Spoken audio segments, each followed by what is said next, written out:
Avez-vous déjà réfléchi à la manière dont un simple regard peut changer le destin d'un homme? En novembre 1942, dans un petit village du sud de la France, un paysan entra dans une auberge sous la pluie. Quelques minutes plus tard, toute la salle riait de lui, sans imaginer qu'en moins de 12 heures, ce même homme deviendrait celui qui sauverait leur vie. Et ce qui fut photographié ce soir-là, par hasard, allait devenir l'une des images les plus troublantes de l'histoire locale.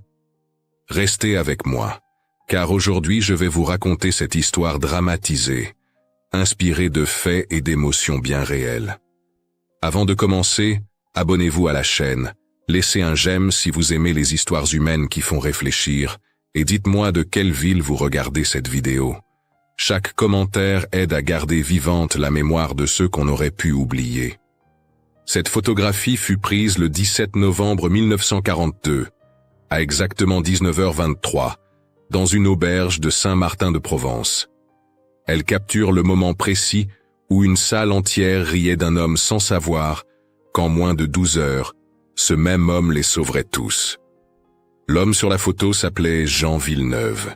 Il avait 52 ans, des mains calleuses et un regard qui portait le poids de 2 morts.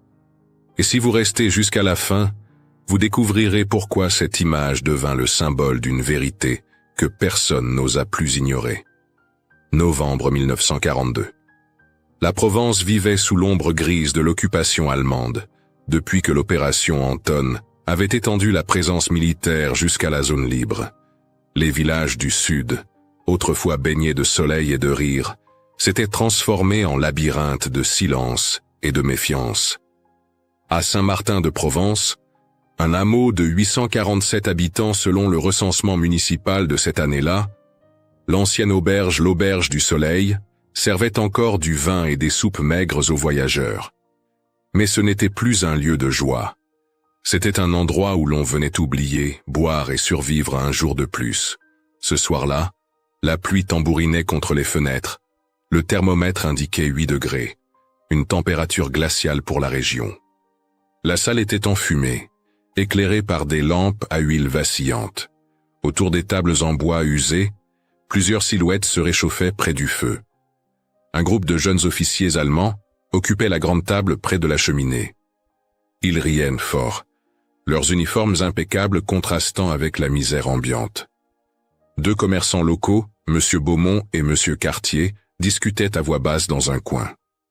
Une femme élégante aux cheveux noirs, Madame Roussel, sirotait du cognac en fumant une cigarette. Et derrière le comptoir, Lucie Garnier, 23 ans, essuyait des verres avec des gestes mécaniques, son tablier taché après 14 heures de travail. Puis, la porte s'ouvrit. Un homme entra trempé de pluie. Ses vêtements de paysan étaient couverts de boue séchée. Ses bottes usées laissaient des traces humides sur le plancher. Son chapeau défoncé goûtait. Une forte odeur de terre et de sueur accompagnait ses pas. Jean Villeneuve venait de marcher 8 kilomètres sous la pluie froide depuis sa ferme isolée pour récupérer une commande de semences au bourg voisin. Sans endroit où dormir et avec seulement quelques francs en poche, il avait poussé la porte de l'auberge dans l'espoir d'obtenir un bol de soupe et un coin pour passer la nuit. Le silence tomba une seconde. Puis les regards se tournèrent vers lui. D'abord curieux, puis méprisant. Un des officiers allemands, un jeune lieutenant blond nommé Klaus Hoffmann, leva son verre de vin et lança d'une voix forte, en français approximatif mais compréhensible. « Voilà le roi des cochons qui vient dîner avec nous. » La table explosa de rire. Les commerçants échangèrent des sourires complices. Madame Roussel détourna le regard avec dégoût. Seule Lucie ne rit pas. Elle observait l'homme, immobile près de la porte, ses épaules légèrement affaissées sous le poids invisible de l'humiliation. Jean ne réagit pas. Il avait appris depuis longtemps que certaines batailles ne méritaient pas d'être livrées. Il retira son chapeau, révélant des cheveux gris clairsemés, et se dirigea vers une petite table isolée dans le fond de la salle. Ses articulations le faisaient souffrir, une douleur sourde dans les doigts qui empirait avec le froid et l'humidité. Mais il serra les dents et s'assit sans un mot. Lucie s'approcha avec un petit sourire compatissant. Elle aussi connaissait la honte. Son père avait perdu leur ferme au jeu 2 ans auparavant, et elle avait dû accepter ce travail misérable pour survivre. « Que puis-je vous apporter, monsieur ?» demanda-t-elle doucement. Jean leva les yeux vers elle. « De la soupe, s'il vous plaît. Et un morceau de pain, si c'est possible. » Le rationnement de novembre 1942 limitait chaque personne à 200 grammes de pain par jour, mais Lucie glissa discrètement un morceau plus généreux dans l'assiette. Elle avait ce don étrange de reconnaître ceux qui méritaient de la gentillesse. Jean la remercia d'un hochement de tête et commença à manger lentement, ignorant les rires sporadiques qui continuaient à fuser de la table des officiers. Il pensait à son fils Henri, mort à Dunkerque le 10 juin 1940, dont le certificat de décès était rangé dans un tiroir de sa ferme. Il pensait à leur dernière conversation, cette dispute terrible où Henri lui avait crié « Tu ne comprends rien à la vraie vie, papa ». Depuis ce jour, Jean n'avait jamais cessé de porter cette culpabilité comme une pierre dans le cœur. Vers 19h20, un homme mince entra dans l'auberge. Il portait un appareil photographique autour du cou et un brassard avec l'aigle allemand. Hans Müller, Kriegsberichterstatter, correspondant de guerre officiel chargé de documenter la vie rurale française pour les archives du Reich. Il salua les officiers qui l'accueillirent avec enthousiasme et commanda une bière. Puis, observant la scène, il eut une idée. Il voulait capturer l'ambiance de cette soirée, ce mélange étrange de convivialité forcée et de tension sous-jacente. « Messieurs, mesdames, permettez-moi de prendre une photographie de cette belle assemblée », annonça-t-il en français. Les officiers approuvèrent bruyamment. Madame Roussel ajusta ses cheveux. Les commerçants se redressèrent. Au moment précis où Hans Müller leva son appareil, le lieutenant Klaus lança une nouvelle remarque moqueuse vers Jean. « Et notre paysan, il veut aussi être immortalisé. » Les rires éclatèrent à nouveau. C'est à ce moment exact, à 19h23, que le flash illumina la pièce. La photographie qui en résulta était saisissante. On y voyait les visages hilars des officiers, les sourires complices des commerçants, l'expression distante de Madame Roussel. Et au fond, flou mais visible, Jean Villeneuve. Il ne riait pas. Il regardait directement l'objectif avec une dignité silencieuse qui contrastait violemment avec l'hilarité générale. Mais ce que personne ne savait, c'est que cet homme humble portait un secret qui pourrait coûter sa vie. Un secret qui, en moins de 12 heures, allait transformer cette salle remplie de moqueries en un lieu de silence respectueux. Car Jean Villeneuve n'était pas ce qu'il semblait être. Et pour comprendre qui il était vraiment, il faut remonter 6 mois en arrière, au moment où il prit la décision la plus dangereuse de sa vie. 6 mois plus tôt, mai 1942. Jean Villeneuve vivait seul dans une petite ferme à 3 kilomètres du village. La maison était silencieuse comme un tombeau. Sa femme Marguerite était morte de tuberculose en 1937, 5 ans auparavant, laissant un vide que rien ne pouvait combler. Son fils Henri, capitaine dans l'armée française, avait péri lors de l'évacuation de Dunkerque. Jean avait reçu la terrible nouvelle par un télégramme officiel en juin 1940. Depuis, il vivait dans une sorte de brouillard. Chaque nuit, il se réveillait en sueur, criant le nom de son fils. Chaque matin, il buvait du vin rouge pour calmer ses tremblements. Il était devenu l'ombre de l'homme qu'il avait été, car Jean Villeneuve n'avait pas toujours été paysan.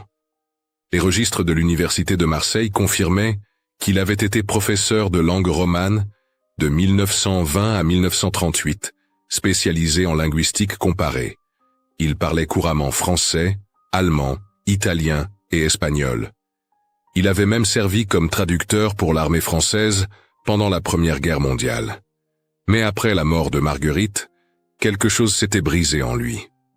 Il avait démissionné de son poste universitaire, vendu sa maison en ville et s'était retiré dans cette ferme isolée. Ses anciens collègues le croyaient devenu fou. Ses amis avaient cessé de lui rendre visite. Même Henri, son propre fils, l'avait supplié de reprendre sa vie en main. « Papa, tu te laisses mourir », lui avait-il dit lors de leur dernière conversation en février 1940. Mais Jean avait répondu avec amertume. « Qu'est-ce que tu connais de la vie, toi qui n'as jamais rien perdu ?» Ces mots le hantaient encore. C'était la dernière chose qu'il avait dite à son fils avant que celui-ci parte au front. Après la mort d'Henri, Jean avait sombré encore plus profondément. Il cultivait quelques pommes de terre, vendait du vin médiocre au marché et passait ses journées à réparer des outils cassés dans sa grange. Les gens du village le connaissaient comme le vieil ermite bizarre qui parlait peu et sentait la terre. Personne ne se souvenait qu'il avait été professeur. Personne ne savait qu'il lisait encore des livres en allemand à la lueur d'une bougie. Personne ne devinait que sous cette apparence de paysan simple se cachait un esprit brillant rongé par la culpabilité. Puis, en mai 1942, tout changea. Un homme frappa à sa porte un soir. Il se présenta sous le nom de Mathieu, bien que ce ne fût probablement pas son vrai nom. Il était membre d'un réseau de résistance régionale. « Monsieur Villeneuve, nous savons qui vous étiez. Nous avons besoin de vos compétences linguistiques. » Jean voulut refuser. Il ne voulait plus rien avoir à faire avec le monde extérieur. Mais Mathieu prononça une phrase qui le figea sur place. « Votre fils est mort pour que la France reste libre. Allez-vous le laisser mourir pour rien ?» Ces mots réveillèrent quelque chose en Jean. Une rage froide. Un besoin désespéré de donner un sens à la mort d'Henri. Si son fils était tombé en combattant, alors lui, le père indigne, devait continuer ce combat. « Que voulez-vous que je fasse » demanda-t-il. Mathieu expliqua. Le réseau avait besoin de quelqu'un capable de déchiffrer des messages allemands interceptés, de créer des codes indétectables et, si nécessaire, de traduire lors de négociations avec l'ennemi. Mais surtout, ils avaient besoin de quelqu'un d'invisible, un homme que personne ne soupçonnerait jamais, un paysan ordinaire qui pouvait circuler librement. Jean accepta, non par héroïsme, mais par désespoir. Il voulait mourir de toute façon, autant mourir utile. Mathieu lui fournit un système de communication clandestin. Jean utiliserait ses livraisons de vin pour transporter des messages codés. Les barils de Côte-du-Rhône, en chêne massif, avaient des fonds doubles où l'on pouvait glisser des documents. Jean devint le professeur, un nom de code mentionné dans plusieurs lettres de la résistance découvertes en 1987 dans les archives départementales. Personne dans le village ne se doutait de rien. Comment aurait-il pu imaginer que ce vieux paysan silencieux jouait un rôle crucial dans la transmission d'informations vitales?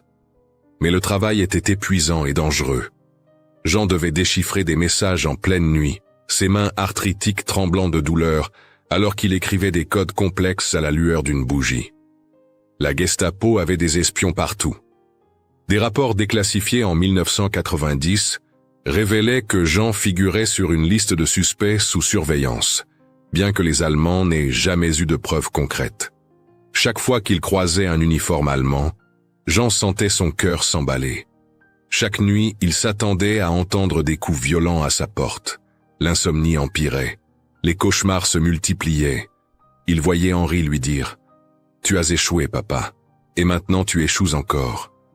Lucie Garnier ignorait tout cela lorsqu'elle commença à remarquer Jean au marché hebdomadaire. Elle le voyait vendre ses maigres récoltes, toujours seul, toujours silencieux. Quelque chose dans son regard la touchait. Elle aussi connaissait la solitude. Son père, autrefois fermier prospère, avait sombré dans l'alcoolisme après avoir tout perdu au jeu. Lucie travaillait 14 heures par jour à l'auberge pour payer les dettes familiales. Elle subissait les regards lubriques des clients ivres, les remarques déplacées, les mains qui s'attardaient trop longtemps lorsqu'elle posait les verres. Son patron, Monsieur Dubois, la payait un salaire de misère, en sachant qu'elle n'avait pas le choix. Et puis il y avait Klaus Hoffmann, le jeune lieutenant allemand. Il venait souvent à l'auberge et la traitait avec une politesse déconcertante. Il lui demandait comment elle allait, la remerciait sincèrement, ne la touchait jamais. Lucie se sentait honteuse de remarquer sa gentillesse. Comment pouvait-elle apprécier l'attention d'un ennemi, alors que des Français mouraient chaque jour? Mais Klaus était le seul homme qui la traitait comme un être humain, pas comme un objet. Cette pensée la remplissait d'une culpabilité dévorante. Le soir, elle priait pour que la guerre finisse. Peu importait qui gagnerait, du moment que cette souffrance cesse. Ce qu'elle ne savait pas, c'est que Klaus avait lui aussi ses propres tourments. Il détestait cette guerre. Il écrivait des lettres à sa mère en Bavière, où il avouait ne pas comprendre pourquoi il se battait. Mais il était trop lâche pour déserter. Alors il restait, prisonnier de son propre uniforme. Et Jean Villeneuve, assis dans son coin de l'auberge ce soir de novembre 1942, observait tout cela avec une lucidité terrible. Il voyait la souffrance de Lucie, il voyait le conflit dans les yeux de Klaus, il voyait l'hypocrisie des commerçants qui collaboraient en secret. Il voyait tout, et il se taisait, parce que c'était le prix de la survie. Mais cette nuit-là, tout allait changer. Après le flash du photographe, la soirée continua dans une atmosphère de fausse jovialité. Jean termina sa soupe en silence pendant que les officiers commandaient une nouvelle tournée de vin. Lucie faisait des allers-retours entre les tables, son sourire professionnel masquant son épuisement. Il était presque 20 heures, l'heure du couvre-feu imposé par l'occupant durant l'hiver 1942. Les clients devaient bientôt partir. Monsieur Dubois, le patron de l'auberge, commençait déjà à empiler les chaises. Hans Müller, le photographe, développa rapidement son cliché dans une petite chambre noire improvisée à l'étage de l'auberge. Lorsqu'il redescendit 20 minutes plus tard, il tenait l'image encore humide. Il la montra fièrement aux officiers qui éclatèrent à nouveau de rire en voyant la scène capturée. Le contraste était saisissant. Les visages illuminés et joyeux des clients élégants. Et au fond, ce paysan solitaire au regard étrangement digne. Klaus suggéra de l'accrocher au mur. Une blague parfaite. Un souvenir amusant. Hans écrivit une légende au crayon sur le bord blanc de la photographie. Le paysan qui voulait dîner avec les messieurs. Puis ils épinglèrent l'image sur le panneau de liège près du comptoir, à côté des annonces et des affiches de propagande. Jean vit la photo être accrochée. Il vit les regards amusés. Il sentit la chaleur de l'humiliation monter dans sa poitrine. Mais il ne dit rien. Il paya sa soupe avec les quelques pièces qu'il avait en poche et demanda discrètement à Lucie s'il pouvait dormir dans la grange derrière l'auberge. Monsieur Dubois accepta moyennant 2 francs supplémentaires. Jean sortit dans le froid mordant de la nuit provençale. La pluie avait cessé, mais le vent glacial transperçait ses vêtements humides. Dans la grange, il s'allongea sur une botte de foin, les articulations douloureuses, les pensées agitées. Il pensa à Henri. Il pensa à Marguerite. Il pensa à l'absurdité de tout cela. Puis, épuisé, il finit par s'endormir. À 6h30 du matin, le 18 novembre 1942, Jean fut réveillé par un vacarme assourdissant. Des moteurs de camions, des ordres criés en allemand, des bottes frappant le pavé. Il se redressa brusquement, le cœur battant. Dehors, une colonne de véhicules militaires s'était arrêtée devant l'auberge. Ce n'était pas une patrouille ordinaire, c'était un convoi important. Au moins 5 camions, une trentaine de soldats et 3 officiers de haut rang. Quelque chose de grave se passait. Jean sentit l'adrénaline affluer dans ses veines. Avait-il découvert son rôle dans la résistance? Venait-il l'arrêter? Il s'approcha prudemment de la porte de la grange et observa la scène. Les soldats encerclèrent l'auberge. Un commandant en uniforme impeccable, le major Friedrich Weber selon les documents militaires retrouvés plus tard, frappait violemment à la porte principale. Monsieur Dubois ouvrit, encore en chemise de nuit, les yeux écarquillés de terreur. Le major entra sans attendre l'invitation, suivi de ses hommes. Jean entendit des éclats de voix, des exigences, des protestations. Puis un silence pesant. Lucie arriva en courant quelques minutes plus tard, alertée par un voisin. Elle habitait à 2 rues de là dans une chambre minuscule qu'elle louait avec son maigre salaire. Lorsqu'elle entra dans l'auberge, elle trouva le major Weber debout au milieu de la salle, entouré de ses soldats. Monsieur Dubois tremblait. Le major expliquait en allemand d'une voix dure et autoritaire que son régiment avait besoin de nourriture et de logement immédiat. Il réquisitionnait l'auberge pour les prochaines 48 heures. Monsieur Dubois essayait de protester en français, mais personne ne le comprenait vraiment. C'est alors que Klaus Hoffmann, le jeune lieutenant de la veille, entra dans l'auberge. Il salua le major Weber et commença à traduire maladroitement les demandes en français. Mais son niveau était médiocre. Il confondait les temps, cherchait ses mots, créait des malentendus. Le major Weber s'impatientait visiblement. « M. Dubois ne comprenait pas la moitié de ce qui lui était demandé. La tension montait dangereusement. Des soldats commençaient à fouiller les armoires, renversant des assiettes et des verres. Lucie, terrifiée, aperçut Jean qui était entré discrètement par la porte arrière. Il se tenait dans l'ombre, observant la scène avec cette même expression impassible qu'il avait eue la veille. Leurs regards se croisèrent. Elle vit quelque chose dans ses yeux. Une décision. Une résignation. Puis Jean fit un pas en avant. Il s'éclaircit la gorge et dit en allemand, d'une voix claire et parfaitement articulée. « Herr Major, permettez-moi de vous assister. Je parle couramment l'allemand. » Le silence tomba comme une pierre. Tous les regards se tournèrent vers le vieil homme en vêtements de paysan. Le major Weber fronça les sourcils, surpris. Klaus Hoffmann ouvrit la bouche, stupéfait. Monsieur Dubois écarquilla les yeux. Et Lucie sentit son cœur s'arrêter. Cet homme qui avait été ridiculisé la veille, cet humble paysan qu'ils avaient tous méprisé, venait de parler dans un allemand impeccable, avec un accent cultivé que même Klaus n'avait pas. Le major s'approcha lentement de Jean. Il le dévisagea de haut en bas, essayant de comprendre. « Qui êtes-vous » demanda-t-il en allemand. « Jean Villeneuve, ancien professeur de langue. Je peux traduire si vous le souhaitez. » Le major hésita. Puis, pragmatique, il accepta. Il n'avait pas le temps pour les questions. Il avait besoin d'un traducteur compétent et cet homme étrange semblait capable. Pendant l'heure qui suivit, Jean traduisit avec une précision remarquable.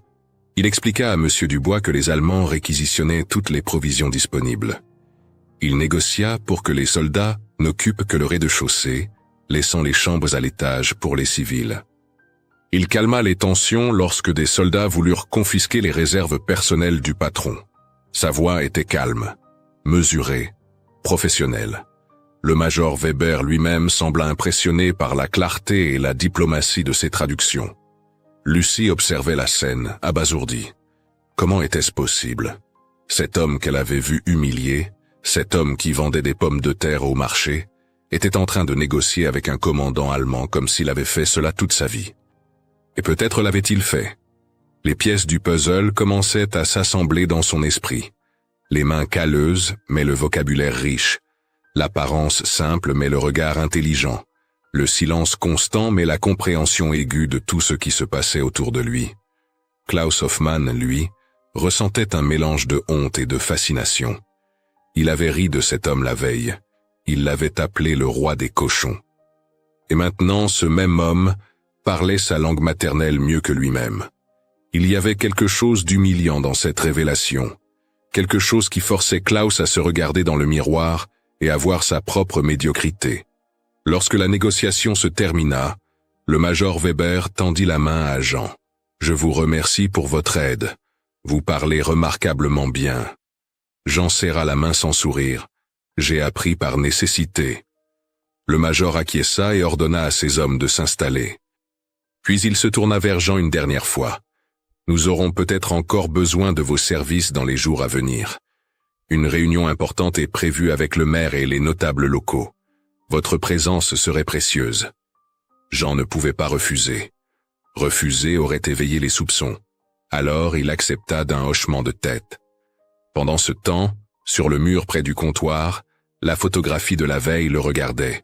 Le paysan qui voulait dîner avec les messieurs. Mais personne ne riait plus maintenant. Les rôles avaient été inversés en une seule nuit. Et Jean Villeneuve, l'homme invisible, venait de devenir le centre de toutes les attentions. 2 jours passèrent. Jean Villeneuve devint l'interprète officieux entre les Allemands et la population locale. Il traduisait les ordres, négociait les réquisitions, apaisait les conflits. Chaque fois qu'il entrait dans l'auberge, le silence remplaçait les conversations. Les mêmes personnes qui l'avaient méprisé le regardèrent maintenant avec un mélange de respect forcé et de confusion. Monsieur Beaumont et Monsieur Cartier, les commerçants qui avaient ri de lui, baissaient les yeux lorsqu'il passait. Madame Roussel lui adressait des sourires polis. Seul Klaus Hoffmann osait le regarder directement, mais ses yeux portaient maintenant quelque chose de différent. Du remords, peut-être, ou de la honte. Le 20 novembre au matin, le major Weber convoqua Jean pour une mission critique. Une réunion était organisée entre le commandement allemand et les autorités locales. L'objectif, était de négocier la livraison de 50 otages que les Allemands détenaient dans une prison militaire à 20 kilomètres de là. Ces hommes avaient été arrêtés sous des accusations vagues de sympathie avec la résistance.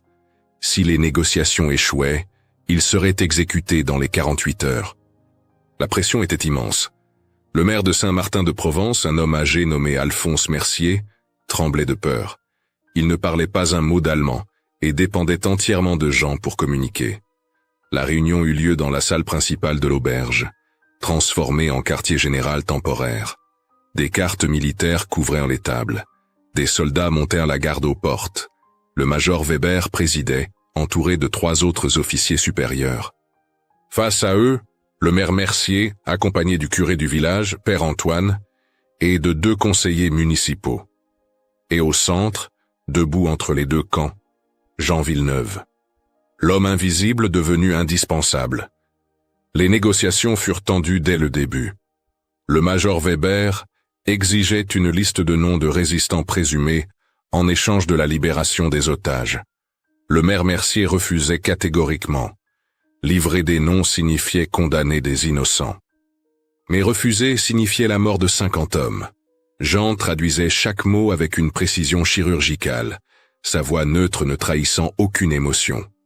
Mais intérieurement, son esprit travaillait à pleine vitesse. Il connaissait certains des hommes sur la liste des otages, des pères de famille, des ouvriers agricoles, des jeunes hommes qui n'avaient rien fait d'autre que refuser de collaborer. Pendant 2 heures, les discussions tournèrent en rond. Le major Weber devenait de plus en plus impatient.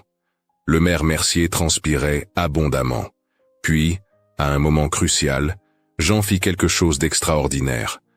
En traduisant les exigences allemandes, il modifia subtilement certains mots. Il adoucit les ultimatums.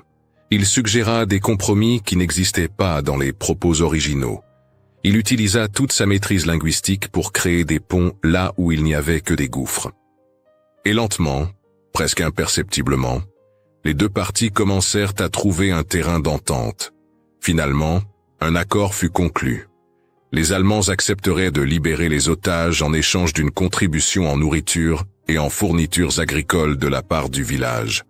Pas de nom, pas de dénonciation, juste des ressources matérielles que la communauté pouvait fournir sans sacrifier des vies humaines. Lorsque le major Weber serra la main du maire Mercier, toute la salle poussa un soupir de soulagement collectif. 50 hommes allaient rentrer chez eux. 50 familles allaient retrouver leur père, leur fils, leur frère. Le maire Mercier se tourna vers Jean, les larmes aux yeux. « Monsieur Villeneuve, vous avez sauvé ces hommes. Sans vous, nous aurions échoué. » Jean secoua la tête. « J'ai juste traduit, monsieur le maire. » Le curé Père Antoine posa sa main sur l'épaule de Jean. « Non, mon ami. Vous avez fait bien plus que traduire. Vous avez été un pont entre 2 mondes en guerre. » Même Klaus Hoffmann s'approcha et murmura en allemand. « Je vous demande pardon pour hier soir, monsieur. J'ai eu tort de vous juger. » Jean le regarda longuement. Puis, avec une lassitude infinie, il répondit. « Nous jugeons tous trop vite, lieutenant. C'est la nature humaine. » Ce soir-là, alors que Jean s'apprêtait à quitter l'auberge pour rentrer chez lui, Lucie le rattrapa à l'extérieur. « Attendez, s'il vous plaît. » Il se retourna. Elle se tenait sous le porche, frissonnante dans le froid de novembre. Ses mains tripotaient nerveusement son tablier. « Je voulais juste vous dire merci pour ce que vous avez fait. Pas seulement aujourd'hui, mais hier soir aussi, quand vous m'avez traité avec gentillesse alors que personne d'autre ne le faisait. » Jean fronça les sourcils, surpris. « Mais je n'ai rien fait de spécial. » Lucie sourit tristement. « Justement. Vous êtes resté vous-même malgré leur mépris. Vous n'avez pas laissé leur cruauté changer qui vous êtes. » Il y avait quelque chose dans les yeux de cette jeune femme qui toucha Jean profondément. Une reconnaissance mutuelle entre 2 âmes brisées. « Mademoiselle, » dit-il doucement, « nous survivons tous comme nous le pouvons. Vous avec vos sourires polis. Moi avec mon silence. Ce n'est ni de l'héroïsme, ni de la noblesse. C'est juste de la survie. » Mais Lucie secoua la tête. « Non, c'est plus que cela. Et les gens doivent le savoir. » Elle se tourna et rentra rapidement dans l'auberge. Jean resta seul dans la rue sombre, confus par cet échange étrange. Il ne comprenait pas ce qu'elle voulait dire. Pas encore. Mais il le découvrirait bientôt. Le lendemain, 21 novembre, Hans Müller, le photographe, était encore à l'auberge, documentant les activités militaires locales. Lucie le trouva dans la matinée et lui fit une demande inhabituelle. Elle voulait qu'il prenne une nouvelle photographie de Jean Villeneuve, mais pas une photo moqueuse, une vraie photo, une photo qui montrerait l'homme tel qu'il était vraiment. Hans, qui avait assisté aux négociations et était impressionné par la performance de Jean, accepta volontiers. Il était lui-même mal à l'aise avec la photo humiliante accrochée au mur. C'était une plaisanterie cruelle, dont il regrettait maintenant d'être l'auteur. Cet après-midi-là, Hans demanda à Jean s'il accepterait de poser pour un nouveau portrait. Jean hésita. « Pourquoi voudriez-vous photographier un vieil homme comme moi ?» Hans répondit simplement. « Parce que vous méritez d'être vu. Vraiment vu. » Après un long silence, Jean accepta. Ils allèrent dehors, devant l'auberge. Le ciel était gris, lourd de nuages. Le vent froid soufflait dans les rues désertes. Hans plaça Jean devant le mur de pierre de l'auberge. Il lui demanda de retirer son chapeau, de regarder directement l'objectif, de ne rien forcer, juste être. Jean se tint là, immobile, ses cheveux gris décoiffés par le vent, ses mains calleuses le long de son corps, son visage marqué par le chagrin et la fatigue. Mais il y avait quelque chose dans son regard, une dignité tranquille, une force silencieuse qui ne demandait ni reconnaissance ni pitié. Hans appuya sur le déclencheur. Le flash illumina le visage de Jean pendant une fraction de seconde. Et cette image, cette deuxième photographie, captura quelque chose que la première avait manqué. L'humanité, la complexité, la profondeur d'un homme qui portait ses tragédies avec une grâce discrète. Lorsque Hans développa la photo, il la donna à Lucie. Elle la regarda longuement, les yeux humides. Puis elle prit un stylo et écrivit soigneusement au bas de l'image, en lettres élégantes et fermes. L'homme qui n'a jamais eu besoin d'être entendu pour être respecté. Elle colla cette photographie derrière le comptoir de l'auberge, à un endroit où elle pouvait la voir chaque jour, où elle pourrait se rappeler qu'il existe des gens qui restent dignes, même quand le monde essaie de les briser. Jean vit la photo et la légende. Pour la première fois depuis la mort de son fils, il sentit quelque chose se desserrer dans sa poitrine. Une petite fissure dans le mur de culpabilité qu'il avait construit autour de son cœur. Il regarda Lucie et murmura « Merci de m'avoir vu ». Elle sourit à travers ses larmes. « Comment aurais-je pu ne pas vous voir, monsieur Villeneuve ?» Les mois suivants furent parmi les plus étranges de la vie de Jean Villeneuve. Il continuait sa double existence. Le jour, il était le paysan silencieux qui vendait des légumes au marché. La nuit, il déchiffrait des messages codés pour la résistance, ses mains arthritiques tremblant au-dessus de feuillets secrets à la lueur d'une bougie. Mais quelque chose avait changé en lui depuis cette photographie. Il ne cherchait plus à mourir.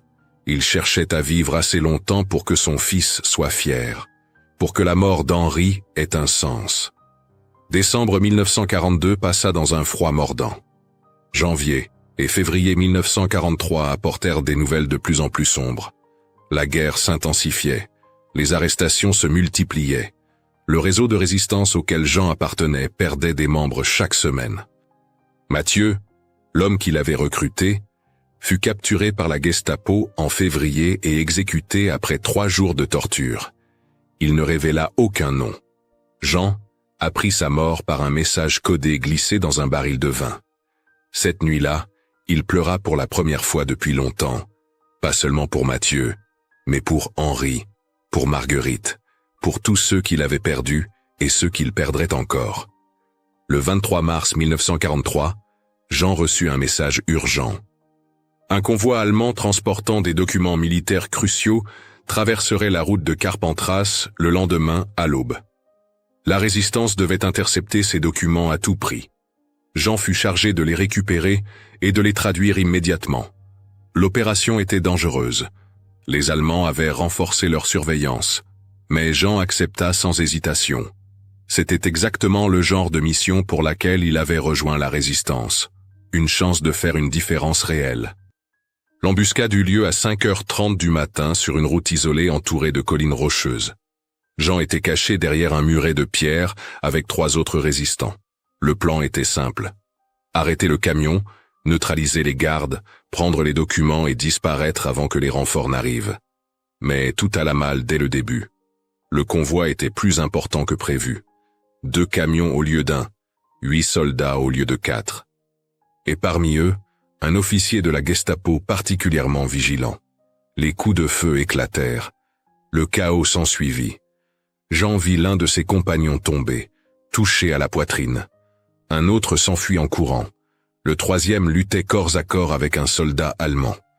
Jean réussit à atteindre le camion et à saisir la sacoche de documents. Mais au moment où il se retournait pour fuir, il sentit une douleur fulgurante dans le dos. Une balle l'avait atteint juste sous l'omoplate gauche. Il tomba sur les genoux, la sacoche serrée contre sa poitrine. Le sang coulait, chaud et épais, imbibant sa chemise. Il entendit des cris, des pas qui se rapprochaient. Il savait qu'il n'avait que quelques secondes. Avec ses dernières forces, il lança la sacoche vers un buisson où l'un des résistants blessés pourrait la récupérer. Puis il s'effondra face contre terre. Les dernières pensées de Jean Villeneuve furent pour Henri.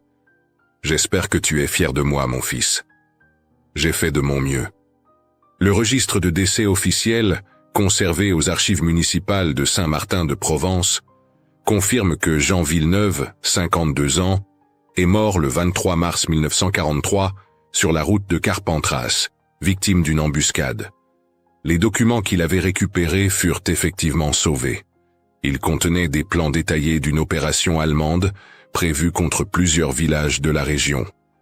Grâce à ces informations, la résistance put alerter les populations et sauver des centaines de vies. Jean mourut en héros. Mais personne ne le sut vraiment. Pas tout de suite. Les dossiers déclassifiés en 1987 révélèrent que Jean Villeneuve, connu dans la résistance sous le nom de code le professeur, avait été l'un des traducteurs et décodeurs les plus précieux du réseau régional. Sans ses compétences linguistiques, de nombreuses opérations auraient échoué. Lucie Garnier apprit la mort de Jean 3 jours plus tard par un homme qui vint discrètement à l'auberge. Il ne donna pas de détails. Il dit simplement que Jean Villeneuve était mort en servant la France. Lucie pleura cette nuit-là. Elle décrocha la photographie qu'elle avait mise derrière le comptoir et la cacha dans sa chambre. Elle ne voulait pas que les Allemands la trouvent. Elle ne voulait pas que cette image de dignité soit souillée par des mains ennemies. Les années passèrent. La guerre se termina en 1945. Saint-Martin-de-Provence fut libéré. Klaus Hoffmann, le jeune lieutenant qui avait ri de Jean, déserta quelques semaines avant la fin de la guerre. Il rentra en Allemagne sous une fausse identité et devint professeur d'histoire dans une petite ville de Bavière. Il ne parla jamais de ce qu'il avait vu en France. Mais il n'oublia jamais le visage de Jean Villeneuve, cet homme qui lui avait montré que la dignité n'a pas besoin de mots. Lucie continua à travailler à l'auberge jusqu'en 1950. Puis elle quitta le village pour s'installer à Marseille, où elle ouvrit une petite librairie. Elle emporta avec elle les 2 photographies de Jean, celle de l'humiliation et celle de la rédemption. En 1965, alors que Lucie avait 46 ans, une exposition historique fut organisée à Marseille sur la résistance française en Provence. Les organisateurs cherchaient des témoignages, des documents, des objets personnels de cette époque. Lucie hésita longtemps, puis elle décida qu'il était temps. Elle apporta les 2 photographies de Jean Villeneuve et raconta son histoire. Comment un homme humble avait été méprisé, puis révélé, puis oublié. Comment il était mort pour sauver des vies que personne ne saurait jamais qu'il avait sauvées.